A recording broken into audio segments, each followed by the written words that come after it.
Hello everyone, आज हम करने वाले हैं environment chapter, that is your chapter 1 of geography. तो आज हम पूरा चैप्टर कंप्लीट करने वाले हैं। तो इन्वायरमेंट वर्ड सुनते ही आपके मन में क्या आता है? इन्वायरमेंट सुनते ही मेरे मन में तो आता है कि मेरे आसपास क्या है। तो इन्वायरमेंट वही होता है जो आपके आसपास। बेसिकली इन्वायरमेंट आया है एक फ्रेंच वर्ड से। कि कहाँ से आया है? एक फ्रेंच वर्ड से, जिस जो कि है इन्वायरनर। क्या? इन्वायरनर। इन्वायरनर का मतलब होता है पड़ोस या फिर नेबरहुड। क्या बोले? नेबरहुड। ठीक, नेबरहुड। तो जो आपके पड़ोस में है या फिर जो आपके आसपास चीजें हैं, जो आपके पास आसपास थिंग्स हैं, वही क्या हो जाएंगी? वही आपका इन्वायरमेंट बनाएंगी। ठीक। Everything we sees in our surrounding, हर चीज जो हम अपने आसपास देखते हैं, वही हमारा इन्वायरमेंट होता है। चाहे वो कोई भी नेचर की चीज हो, चाहे वो कोई प्लेस हो, चाहे वो कोई लोग हो, चाहे वो कोई चीज हो, जो भी एक लिविंग ऑर्गेनिज्म के आसपास रहेगी, कि वो उसका इन्वायरमेंट होगा। ठीक।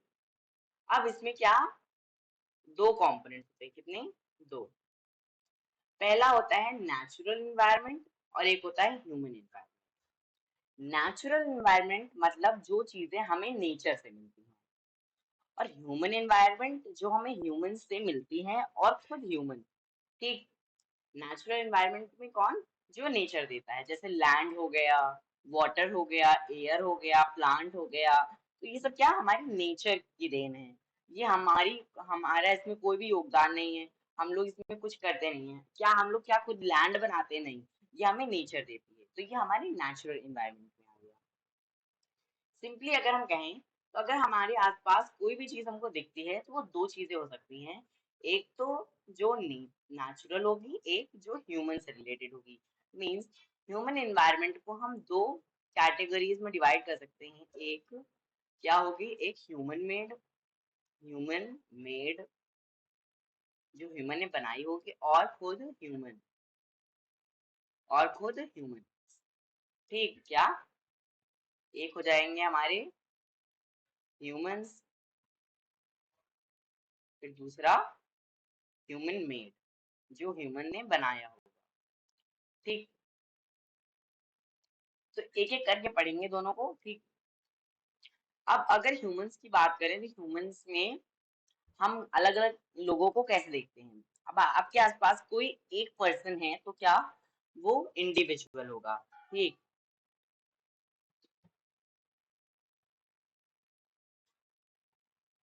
ठीक। क्या? ह्यूमन। तो ह्यूमन को हम लोग कैसे देखते हैं? ह्यूमन क्या होगा? या तो वो क्या होगा? इंडिविजुअल होगा, या तो अकेला होगा, फिर या तो उसका पूरा समुदाय होगा।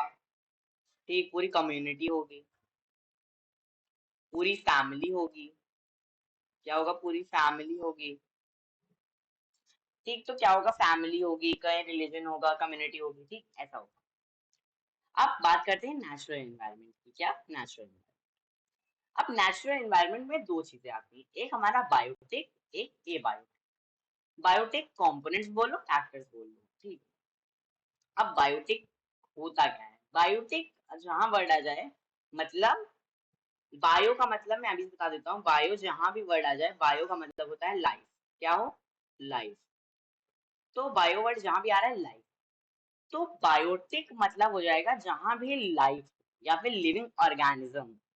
तो नेचर में जितने भी लिविंग ऑर्गेनिज्म हैं, वो किसके अंदर आ जाएंगे? बायोटिक कंपोनेंट्स के अंदर। ठीक।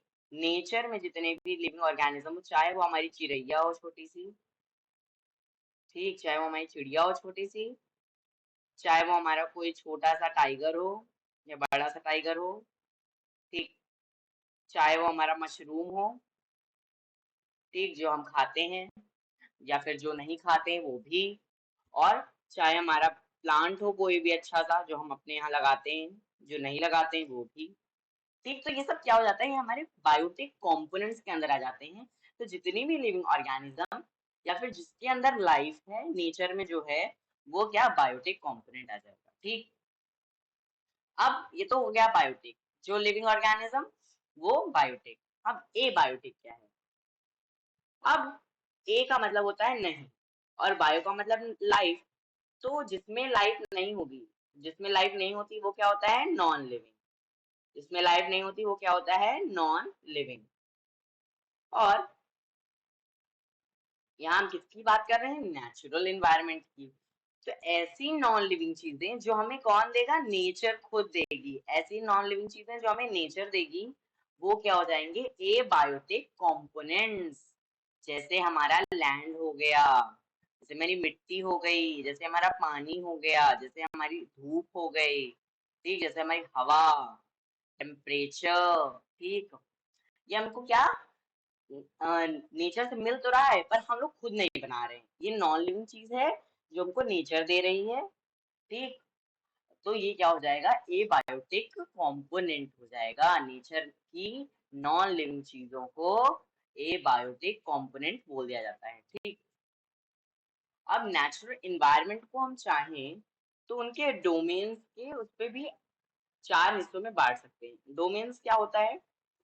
चार डोमेन्स होते हैं नेचुरल इन्वायरमेंट में। डोमेन मतलब एरिया, चार एरिया। मतलब हमारे इन्वायरमेंट में, नेचुरल इन्वायरमेंट में चार एरियाज के हिसाब से उनको बांट सकते हैं। एक हो जाएगा लिथोस्फीयर, मतलब जितने भी एरिया में, जितने भी एरिया में लैंड है, ठीक, जितने भी एरिया में लैंड है पूरे अर्थ पे, वो लिथोस्फीयर हो जाएगा।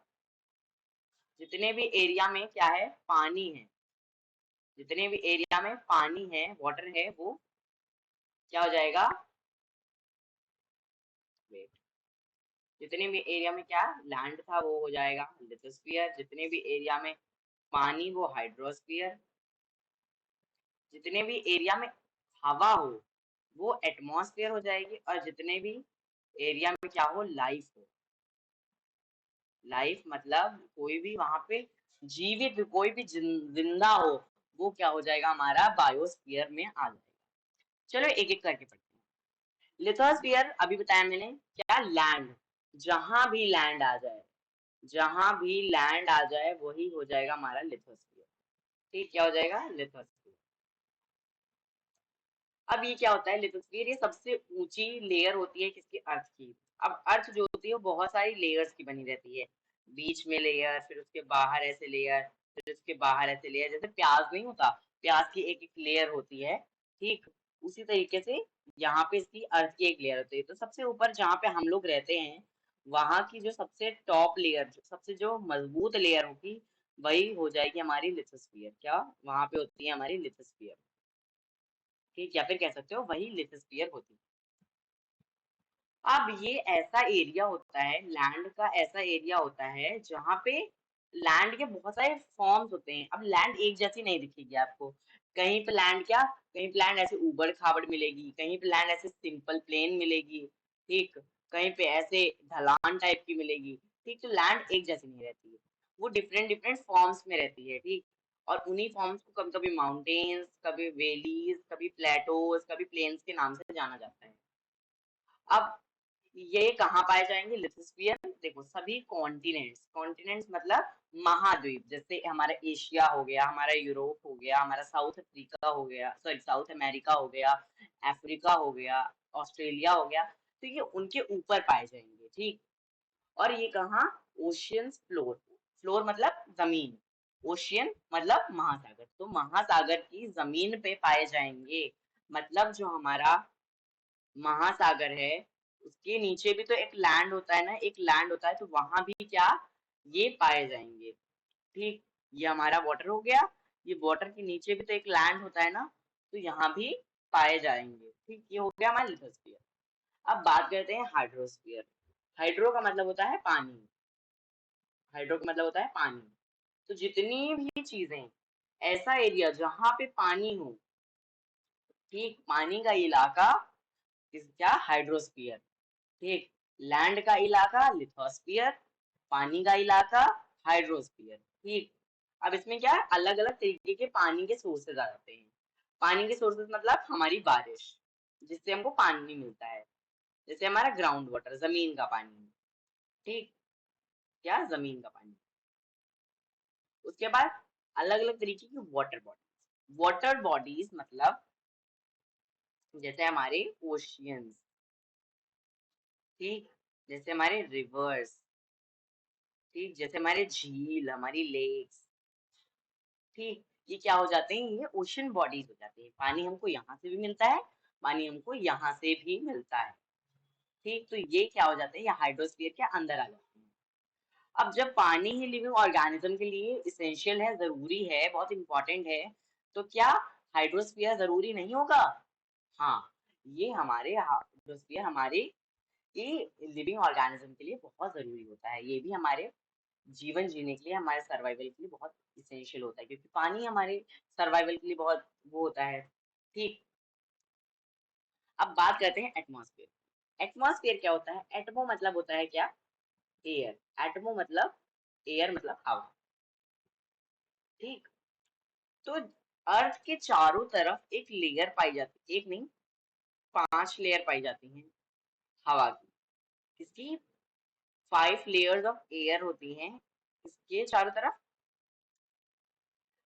अर्थ के चारों तरफ। ये 5 लेयर ऑफ एयर साथ में मिला के हमारा एटमॉस्फेयर बनाती हैं, हमारा वायुमंडल बनाती हैं।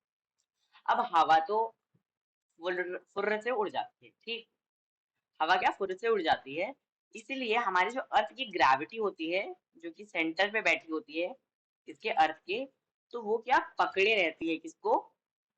किसको पकड़े रहती है? हमारी हवा को पकड़े रहती है। जैसे मून पे देखे होगे आप, इन वेरी वेरी फिल्म, बहुत सारी फिल्म्स में आपने देखा होगा, बहुत सारे कार्टून्स में देखा होगा कि मून पे क्या होता है, आप जब कूदते हो तो वहां पे ग्रेविटी आपकी बहुत कम रहती है, इसलिए आप वहां कूदोगे तो आप बहुत ज्यादा ऊपर तक जाओगे। ठीक, इसीलिए और हम लोग क्या यहाँ पे कूदते हैं तो ज्यादा ऊपर तक नहीं जाते, क्योंकि हमारे यहाँ क्या ग्रेविटी ज्यादा है। इसी वजह से हमारी जो एयर है वो क्या हमारे अर्थ के चारों तरफ रुकी हुई है, वरना वो भी उड़ जाती स्पेस में। अब ऐसा तो है नहीं कोई चीज फालतू है। हमारे पास जितनी भी चीजें हैं, हमारे पास लिथोस्फीयर है, हाइड्रोस्फीयर है, एटमॉस्फेयर है, बायोस्फीयर है, जो भी है, सबका कुछ ना कुछ तो काम है ही। ठीक, अब जैसे लिथोस्फीयर है, लिथोस्फीयर लैंड, लैंड पे जो काम होगा वही लिथोस्फीयर का काम। जैसे एग्रीकल्चर हो गया, क्या होता है एग्रीकल्चर मतलब? खेती बाड़ी। ठीक, खेती बाड़ी हो रही है तो कहाँ? लैंड पे हो रही है। ठीक, अब ट्रांसपोर्टेशन, एक जगह से दूसरी जगह जा रहे हो तो क्या लैंड से ही तो जा रहे हो? हाँ, पानी से भी जाते हैं, पर मेनली किस जाते हैं? लैंड से ट्रेन हो गए, कार हो गए, बसेस हो गए, ये कहाँ? लिथोस्फीयर से ही तो ट्रांसपोर्टेशन हो रहा है। अब हाइड्रोस्फीयर, पानी ही इतना जरूरी है तो हाइड्रोस्फीयर क्यों नहीं जरूरी होगा? तो ये हमें पानी देता है। ये भी एक तरीके से ट्रांसपोर्टेशन में मदद करता है। हमारी जहाज जो हो गई, शिप्स हो गई, हमारी फेरीज जो होती हैं डिफरेंट डिफरेंट टाइप्स की, ये मदद करती हैं ट्रांसपोर्टेशन में। ठीक, वाटर हमें मिलता है हाइड्रोस्फीयर, तो अलग अलग चीजें अलग अलग काम में आती हैं। अब एटमॉस्फेयर हो गया। ठीक, एटमॉस्फेयर का भी अलग अलग काम होता है। अलग अलग काम मतलब एक तो ये हमको क्या किससे बचाता है? हमारे सन की तड़कती गर्मी से, सन की रेस से। ठीक, सन की जो किरणें आती हैं वो बहुत ही ज्यादा हार्मफुल होती हैं हमारी स्किन के लिए। वो क्या कॉज करती हैं? वो हमारी स्किन पे स्किन कैंसर कॉज कर सकती हैं, स्किन में हमारी स्किन को कैंसर दे सकती हैं, या फिर स्किन कैंसर हमें दे सकती हैं। ठीक, तो इससे कौन बचाता है हमें? इससे बचाती है हमें ये एक लेयर जिसका नाम है ओजोन। ठीक, हमें कौन बचाता है? ओजोन लेयर बचाती है, जो कि हमारे इसी जिसमें एटमॉस्फेयर में पाई जाती है। अब ये क्या करती है? एटमॉस्फेयर जो होता है हमारा, यहाँ से मान लो ऐसे रेज आ रही हैं सन की। ठीक, ये सन हो गया हमारा, यहाँ से सन की रेज आ रही है। तो जब ये आती है ना, तो ये क्या करता है, यहाँ पे छन के आती है। ठीक, ये रेज क्या होते हैं? छन के आती हैं, और जो हार्मफुल जो पार्टिकल्स होते हैं वो ऊपर ही रह जाते हैं। जैसे आपने देखा होगा कि आटा जब चालते हैं, तो आटा जब छानते हैं अच्छे से, तो वो जो फाइन फाइन पार्टिकल्स होते हैं ना, अच्छे अच्छे पार्टिकल्स, वो नीचे आ जाते हैं, और जो गंदगी होती है और जो मोटे मोटे पार्टिकल्स होते हैं वो ऊपर रह जाते हैं। सेम काम हमारा कौन? एटमॉस्फेयर करता है। दूसरा, हमारे जो वेदर, हमारे मौसम में जो बदलाव आते हैं, कभी धूप थी तो अचानक से बारिश होने लगी, अभी बारिश हो रही है तो अचानक से क्या हो गया जो है, एकदम तेज की कड़ाके की धूप निकल आई। तो ये सब क्या हो रहा है, ये भी हमारे एटमॉस्फेयर की वजह से ही हो रहा है। ये सब भी कौन, हमारे एटमॉस्फेयर ही रिस्पॉन्सिबल है। ठीक। अब बात करते हैं बायोस्फीयर की। बायो अभी मैंने बताया, बायो वर्ड जहां भी आ जाए, बायो मतलब लाइफ। आप लोग बायोलॉजी पढ़ते हो तो उसमें क्या पढ़ते हो, बेसिकली लाइफ के बारे में तो पढ़ते हो। तो बायोस्फीयर मतलब लाइफ। तो ये एक नैरो जोन होता है, नैरो मतलब पतला। एक पतला जोन अर्थ का ऐसा इलाका जहां पे लैंड, वाटर और एयर साथ में आके लाइफ को सपोर्ट कर रहे हैं। लेट्स से एग्जांपल, ये हमारी एक फॉक्स है, ठीक है। हमारी फॉक्स क्या, फॉक्स को सांस लेने के लिए एयर चाहिए, तो एयर, एटमॉस्फेयर ने क्या किया, हवा दी। इसको जिंदा रहने के लिए वाटर चाहिए, तो हाइड्रोस्फीयर ने क्या, वाटर दिया। चलने फिरने के लिए, ठीक, दौड़ने भागने के लिए क्या, ये लैंड चाहिए, तो लिथोस्फीयर ने लैंड दिया। तो तीनों जब साथ में आके, ये तीनों जब साथ में आके क्या, लाइफ दे रहे हैं। अब उसको जीवन तो इन्हीं लोगों ने दिया ना, क्योंकि जब एयर ही नहीं रहेगी तो क्या वो मर जाएगा, तो लाइफ नहीं हो पाएगी, लाइफ सपोर्ट ही नहीं होगा। तो इन, जब ये तीनों साथ में आएंगे, अब एक भी कोई मिस हो गया, मान लो ये एक साइकिल है, इसमें कोई एक मिस हो गया तो क्या, लाइफ सपोर्ट नहीं हो पाएगी। ठीक, इसमें क्या, लाइफ सपोर्ट नहीं हो पाएगा। देन क्या होगा, लाइफ सपोर्ट नहीं होगा तो बायोस्फीयर फॉर्म नहीं होगा। ठीक। तो ये क्या होगा, नैरो जोन होगा जहां पे लैंड, वाटर और एयर साथ में आएंगे और लाइफ सपोर्ट करेंगे। ठीक। अब प्लांट और एनिमल साथ में क्या, बायोस्फीयर बनाते हैं। प्लांट्स को भी सब लाइफ की जरूरत होती है, और एनिमल्स, क्योंकि यही दोनों लिविंग ऑर्गेनिज्म होते हैं। तो ये क्या, एक लिविंग वर्ड बनाते हैं, और उसी लिविंग वर्ड को हम बायोस्फीयर बोल देते हैं। आपके आसपास जितने भी है सब लिविंग वर्ड है, क्योंकि हम भी लिविंग है। हम, हमारे पास कोई पेट है, हमारा डॉग है, वो भी लिविंग है। कोई प्लांट है, वो भी लिविंग है। तो ये सब क्या मिलके बायोस्फीयर बनाते हैं। ठीक। अब इकोसिस्टम की बात कर लेते हैं। इकोसिस्टम क्या है, जब ऑर्गेनिज्म, अब कोई भी ऑर्गेनिज्म जो होता है वो अकेले अपना भरण पोषण नहीं कर पाता। ठीक, उसको किसी ना किसी की जरूरत होती है, क्या, अपना खाना खाने के लिए, अपना कुछ काम निकालने के लिए किसी ना किसी की जरूरत होती ही होती है। ठीक। तो इसी रिश्ते को जो ऑर्गेनिज्म के बीच होती है और उनके सराउंडिंग्स के साथ, उन्हीं को बोला जाता है इकोसिस्टम। नहीं आया समझ में, चलो समझते देखिए, एक प्लांट है, उसको डियर ने खाया, फिर डियर के बाद लॉयन के पास गया, फिर लॉयन मर गया, फिर डाइट प्लांट पे आ गया। बेसिकली अगर हम कहें, प्लांट को खा के डियर के पास क्या आ गई, एनर्जी आ गई। ठीक। क्या, यहाँ पे प्लांट ने डियर को एनर्जी दी, फिर डियर को खा के लॉयन के पास एनर्जी आई, फिर लॉयन मर गया, तो ये एनर्जी किसके पास चली गई, दोबारा प्लांट के पास चली गई। ठीक। तो यहाँ पे क्या हो रहा है, ट्रांसफर ऑफ, क्या हो रहा है, ट्रांसफर हो रहा है, क्या हो रहा है, एक दूसरे को एनर्जी ट्रांसफर करी जा रही है। इसी रिश्ते को क्या बोल दिया जाता है, इसी रिश्ते को इकोसिस्टम बोल दिया जाता है। इसी रिश्ते को इकोसिस्टम बोल दिया जाता है। इसी रिलेशन को या फिर इसी सिस्टम को इकोसिस्टम बोल दिया जाएगा। मतलब जहाँ पे दो ऑर्गेनिज्म या दो से ज्यादा ऑर्गेनिज्म आपस में एनर्जी या फिर कोई मटेरियल ट्रांसफर कर रहे हो, इसी को क्या बोल दिया जाता है, इकोसिस्टम।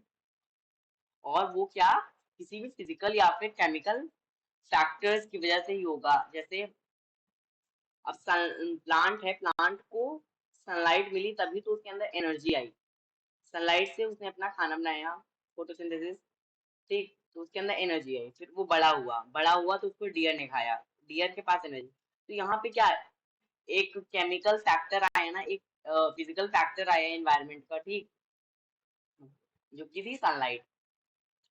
ठीक, तो यहाँ पे इकोसिस्टम मतलब एक सिस्टम जो कि ये दो ऑर्गेनिज्म या फिर सभी दो से ज्यादा ऑर्गेनिज्म भी हो सकते हैं, आपस में जब आते हैं और ट्रांसफर करते हैं किसकी, एनर्जी की, एनर्जी ट्रांसफर होती है तो ऑर्गेनिज्म में उसी को बोल दिया जाता है क्या, इकोसिस्टम।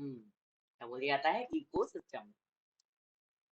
अब बात करते हैं ह्यूमन एनवायरनमेंट की। अभी तक तो हमने नेचुरल एनवायरनमेंट पढ़ा, अब बात करते हैं ह्यूमन एनवायरनमेंट की, मतलब इंसानों का एनवायरनमेंट, इंसानों के आसपास। अब ह्यूमन बींग्स क्या करते हैं, आपस में इंटरेक्ट करते हैं, मतलब आपस में इंटरेक्ट करते हैं और अपनी जरूरतों के हिसाब से मॉडिफाई करते हैं।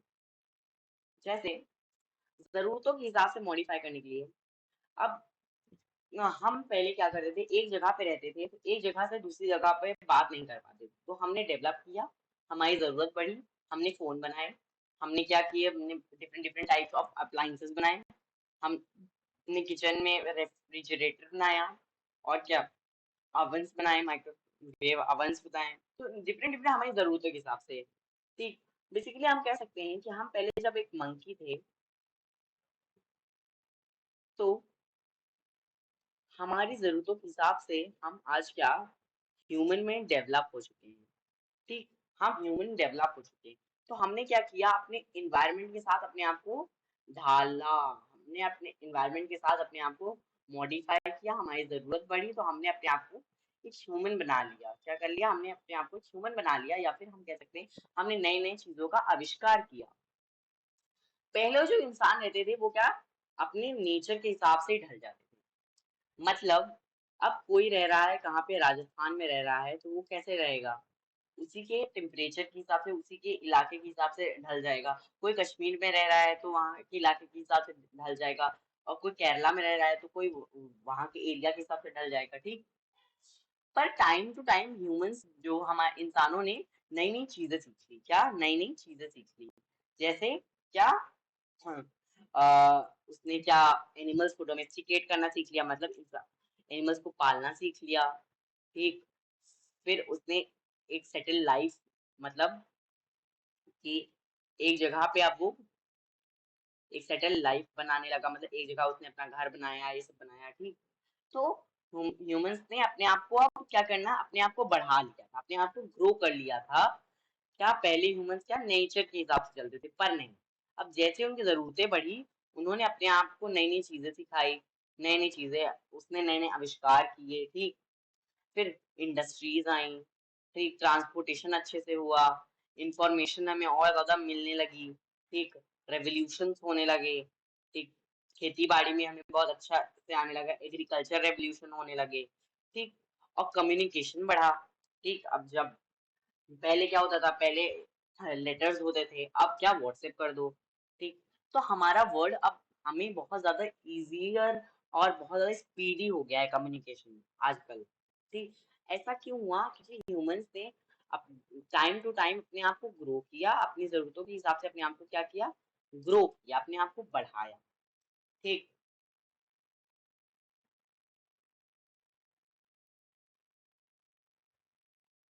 अपने आप को बढ़ाया और नई नई चीजें सीखी। पर अब आजकल क्या हो रहा है, हमारा जो इन्वायरमेंट है उसमें दोनों चीज क्या होनी चाहिए, बैलेंस होनी चाहिए। हमारा जो इन्वायरमेंट है,